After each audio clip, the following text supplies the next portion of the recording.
Israel ফিলিস্তিন পুরোদমে যুদ্ধ চলছে, আর এই যুদ্ধের সর্বশেষ আন্তর্জাতিক গুরুত্বপূর্ণ আপডেট সংবাদ জানিয়ে দিব। শুরুতেই শিরোনাম, ইসরায়েলের সামরিক স্থাপনা লক্ষ্য করে দফায় দফায় রকেট হামলা, 160টির বেশি রকেট ছড়ল হিজবুল্লাহ। এরপর জানিয়ে দিব, যুদ্ধবিরতি চুক্তির মাধ্যমে অবশ্যই গাজায় সম্পূর্ণভাবে আগ্রাসন বন্ধ করতে হবে, হামাস ও জিহাদ আন্দোলনের যৌথ বিবৃতি। আরও জানিয়ে দিব, গাজা নিয়ে আমেরিকার যুদ্ধবিরতির প্রস্তাব কেন পাশ হলো, থাকবে বিস্তারিত। এরপর জানাবো, সমঝোতার সময় শেষ, পুতিনের সঙ্গে আপোষ নয় বললেন জেলেনস্কি। এদিকে নাগোর্নো কারাবাখে কৌশলগত সাময়িক মহড়া চালাবে ইরান ও আজারবাইজান। এবং সর্বশেষ জানিয়ে দিব, ইউক্রেন শান্তি সম্মেলনে রাশিয়া যোগ দিবে, প্রত্যাশা কিয়েভের। এতক্ষণ শুনছিলেন গুরুত্বপূর্ণ সংবাদ শিরোনাম, এখন জানিয়ে দিব বিস্তারিত। ইসরায়েলের সামরিক স্থাপনা লক্ষ্য করে দফায় দফায় রকেট হামলা, শতাধিক রকেট ছুড়ল হিজবুল্লাহ। দক্ষিণ ইসরায়েলের সামরিক স্থাপনা লক্ষ্য করে দফায় দফায় রকেট ছুড়েছে লেবাননের সশস্ত্র সংগঠন হিজবুল্লাহ। 160টিরও বেশি রকেট লেবানন থেকে ছোড়া হয়েছে। হিজবুল্লাহর দাবি, আকাশ নিয়ন্ত্রণমূলক ব্যবস্থা ও আমিয়াত ক্যাম্প সহ ইসরায়েলের কয়েকটি সামরিক স্থাপনা হামলা চালানো হয়েছে, যা দূরত্ব সীমান্ত থেকে 20 কিলোমিটার। এর আগে দক্ষিণ লেবাননে হামলা চালিয়ে হিজবুল্লাহর এক কমান্ডারকে হত্যা করেছে ইসরায়েল। মূলত এর জবাবে ইসরায়েলের দফায় দফায় রকেট ছোড়া হয়। ইসরায়েলের গণমাধ্যমের খবরে বলা হয়েছে, হিজবুল্লাহ রকেট হামলায় দক্ষিণ ইসরায়েলের বেশ কয়েকটি জায়গায় আগুন লেগেছে, যা নেভাতে 21টি ফায়ার ইউনিট ও 8টি প্লেন কাজ করছে। গাজা ইসরায়েলি বাহিনীর হামলার পর থেকেই ফিলিস্তিনিদের পক্ষ নেয় হিজবুল্লাহ, ফলে লেবানন সীমান্তে প্রায় গোলাগুলির ঘটনা ঘটছে। এদিকে গাজায় লাশের সারি বাড়ছে, প্রতিদিন ইসরায়েলি আগ্রাসনে নিরীহ ফিলিস্তিনিরা প্রাণ হারাচ্ছে। সেখানে হতাহতদের অধিকাংশই নারী ও শিশু। ছোট ছোট শিশুরা জানেও না যে কেন তাদের উপর এভাবে হামলা চালানো হচ্ছে। সেখানে ইসরায়েলি আগ্রাসন কবে শেষ হবে তাও অনিশ্চিত। অবরোধ এই উপত্যকায় প্রায় 8 মাস ধরে ইসরায়েলি বাহিনীর অভিযানে 37,000-এর বেশি ফিলিস্তিনি নিহত হয়েছে। এদিকে হামাস এবং ফিলিস্তিনি ইসলামিক জিহাদ এক যৌথ বিবৃতিতে জানিয়েছে যে তারা কাতার এবং মিশরের মধ্যস্থতাকারীদের কাছে জাতিসংঘ সমর্থিত যুদ্ধবিরতি প্রস্তাবের প্রতিক্রিয়া জমা দিয়েছে। যুদ্ধবিরতি চুক্তির মাধ্যমে অবশ্যই গাজায় সম্পূর্ণভাবে আগ্রাসন বন্ধ করতে হবে, হামাস ও জিহাদ আন্দোলনের যৌথ বিবৃতি। জাতিসংঘ সমর্থিত যুদ্ধবিরতির প্রস্তাব সম্পর্কে আনুষ্ঠানিক প্রতিক্রিয়া জানিয়েছে ফিলিস্তিনি ইসলামী প্রতিরোধ আন্দোলনের হামাস এবং জিহাদ আন্দোলন। এক যৌথ বিবৃতিতে সংগঠন দুটি বলেছে, তাদের কাছে গাজায় সম্পূর্ণভাবে দখলদার বাহিনীর আগ্রাসন বন্ধ এবং ফিলিস্তিনি জনগণের স্বার্থে অগ্রাধিকার পাচ্ছে। বিবৃতিতে বলা হয়েছে, হামাস এবং জিহাদ আন্দোলনের একটি যৌথ প্রতিনিধি দল যুদ্ধবিরতির প্রস্তাবের বিষয়ে গতকাল সন্ধ্যায় কাতারের প্রধানমন্ত্রীর সঙ্গে বৈঠক করে নিজেদের জবাব দিয়েছে। এছাড়া মিশরের ভাইদের কাছেও এ বিষয়ে জবাব পাঠানো হয়েছে। ফিলিস্তিনি সূত্রগুলো বলছে, ইসরায়েলের দেওয়া প্রস্তাবের বিষয়ে কিছু সংশোধন এনেছে ফিলিস্তিনি যোদ্ধারা। এর মধ্যে স্থায়ী যুদ্ধবিরতি এবং গাজা থেকে সম্পূর্ণভাবে ইহুদিবাদী সেনা প্রত্যাহার করতে হবে।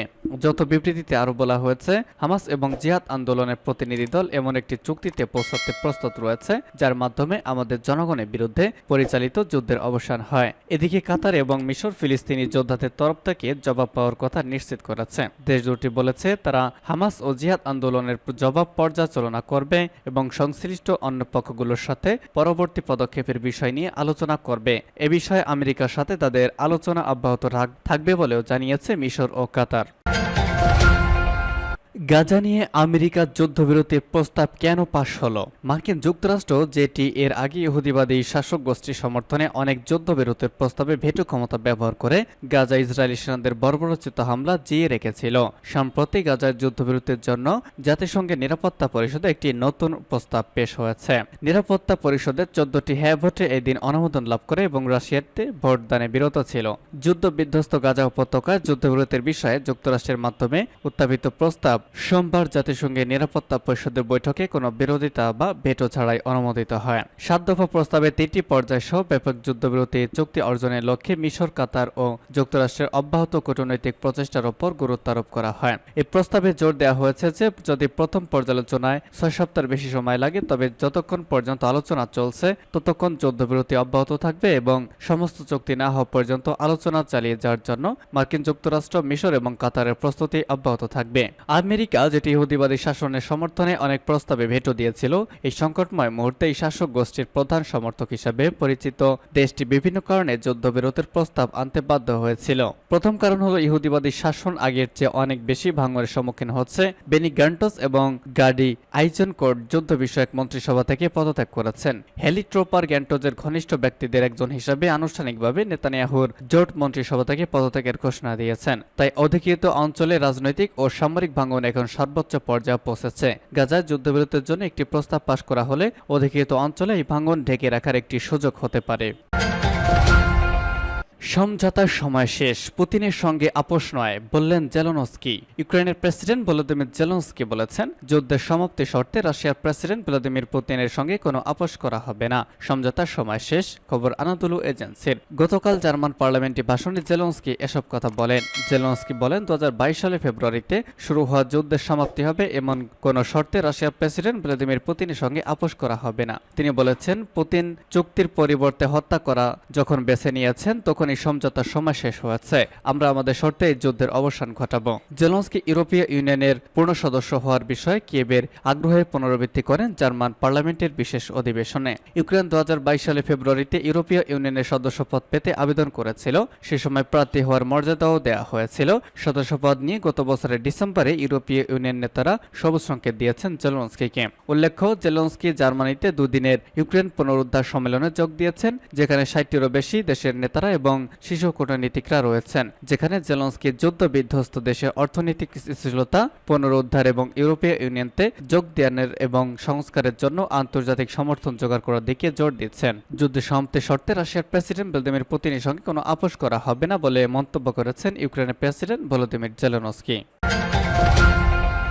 নাগোর্নো কারাবাখে কৌশলগত সাময়িক মহড়া চালাবে ইরান ও আজারবাইজান। ইসলামী প্রজাতন্ত্র ইরান এবং আজারবাইজানের সামরিক বাহিনী নাগোর্নো কারাবাখ অঞ্চলে কৌশলগত সামরিক মহড়া চালাচ্ছে। দুই প্রতিবেশী দেশের মধ্যে সম্পর্ক আরও জোরদার করার লক্ষ্যকে সামনে রেখে এই মহড়া অনুষ্ঠিত হচ্ছে। মহড়ায় কমব্যাট ইকুইপমেন্ট, যুদ্ধবিমান ও ড্রোন অংশ নিচ্ছে। এর মাধ্যমে সেনা কমান্ডারদের সিদ্ধান্ত গ্রহণের দক্ষতা এবং তাদের পেশাদারিত্বের মাত্রা বাড়বে। আজারবাইজানের প্রতিরক্ষা মন্ত্রণালয়ের মতে, মহড়ায় অংশ নেওয়া ইউনিটগুলোর আন্তঃকার্যক্ষমতা বাড়ানো এই মহড়ার অন্যতম লক্ষ্য। আজকের মহড়ার সময় সম্ভাব্য নাশকতামূলক কর্মকাণ্ড থেকে কৌশলগত বস্ত্র এবং যোগাযোগ লাইন রক্ষার কাজগুলো সমন্বিতভাবে সম্পন্ন করা হবে। গত অক্টোবরের শুরুতে আজারবাইজান এবং ইরানের সামরিক কর্মকর্তারা ক্যাসপিয়ান সাগরে যৌথ নৌ মহড়া পরিচালনার বিষয়ে একটি চুক্তিতে পৌঁছেছিলেন। দুই পক্ষ তখন দক্ষিণ ককেশাস এবং ইসলামী প্রজাতন্ত্রের নৌবাহিনীর মধ্যে সামরিক সহযোগিতা সম্প্রসারণ সম্ভাবনা নিয়েও আলোচনা করেছে। এবং সর্বশেষ জানিয়ে দিব, ইউক্রেনের আজব ব্যাটালিয়নের ওপর মার্কিন অস্ত্র নিষেধাজ্ঞা প্রত্যাহার। ইউক্রেনের আজব ব্যাটালিয়নের কাছে অস্ত্র পাঠাতে নিষেধাজ্ঞা প্রত্যাহার করেছে যুক্তরাষ্ট্র। আজব ব্যাটালিয়ন ইউক্রেনের বিতর্কিত এই সেনা ইউনিট 2022 সালে রুশ হামলা থেকে ইউক্রেনের দক্ষিণ অংশের শহর মারিউপোল রক্ষায় এই সামরিক ইউনিট গুরুত্বপূর্ণ ভূমিকা পালন করে। গতকাল যুক্তরাষ্ট্রের পররাষ্ট্র বিভাগ একটি বিবৃতিতে বলেছে, আজব ব্রিগেড নিয়ে তারা পুঙ্খানুপুঙ্খ পর্যালোচনা করেছেন। তাদের মানবাধিকার লঙ্ঘনে কোনো প্রমাণ পাওয়া যায়। ওয়াশিংটন আরো বলেছে, রুশ সেনাদের বিরুদ্ধে লড়াইরত ইউক্রেনের বর্তমান আজব ইউনিট 2014 সালে প্রতিষ্ঠিত স্বেচ্ছাসেবক মিলিশিয়া গ্রুপ থেকে আলাদা। স্বেচ্ছাসেবক মিলিশিয়ারা কট্টর ডানপন্থী বৃত্ত থেকে সদস্য সংগ্রহ করত। তাদের কিছু কৌশল নিয়েও সমালোচনা ছিল।